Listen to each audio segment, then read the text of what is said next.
Breaking news, one of two people convicted of stabbing their classmate to please the fictional character Slender Man will stay in custody. Morgan Geyser sat silently as a Waukesha County judge ordered her to remain institutionalized for the 2014 attack. 12 News' Nick Bohr joins us live from the Waukesha County Courthouse. Nick, Geyser had reason for optimism ahead of the judge's ruling. Right, two doctors testified here. They felt there was no more progress for her to make at a mental health institution. However, two other doctors said that she's a danger to the community, and the judge ultimately agreed. Nearly 10 years have passed since 12-year-olds Morgan Geyser and Anissa Weier stunned Waukesha. The pair stabbed their middle school classmate and left her for dead, believing they had to kill for the fictional horror character Slender Man. Both were found not guilty by reason of mental disease and committed for decades. We'll be back on the record in State versus Morgan Geyser. This week, Geyser requested her release from the Winnebago Mental Health Institute, saying she's no longer a danger. At the release hearing Thursday, the director agreed.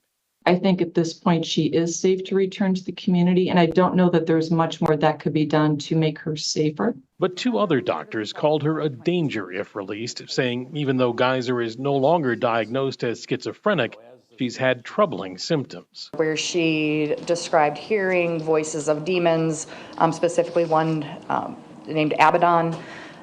She had related at least one of her suicide attempts around that time to that particular phenomenon. Judge Michael Boren, who's been on the case since its beginning in 2014, ultimately ruled Geyser should remain committed to Winnebago for now. Is this court satisfied that the scales tip in favor of the public, and it tips that way by clear and convincing evidence? Under state law, Geyser can make the release request again in as little as 6 months.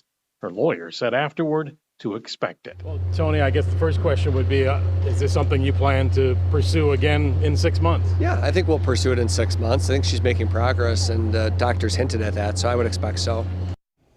Nick, were any of Geyser's family members in court? No, there weren't, but there were some relatives of the victim, Peyton Leitner, who were here. They had an opportunity to speak. They didn't do that, but the prosecutor relayed that they were, quote, vehemently opposed to Geyser's release. All right, Nick Bohr reporting live from Waukesha County Courthouse. And Geyser's co-defendant, Anissa Weier, was granted conditional release from a state facility in 2021. A Waukesha County judge also ruled she does not have to wear a GPS monitor.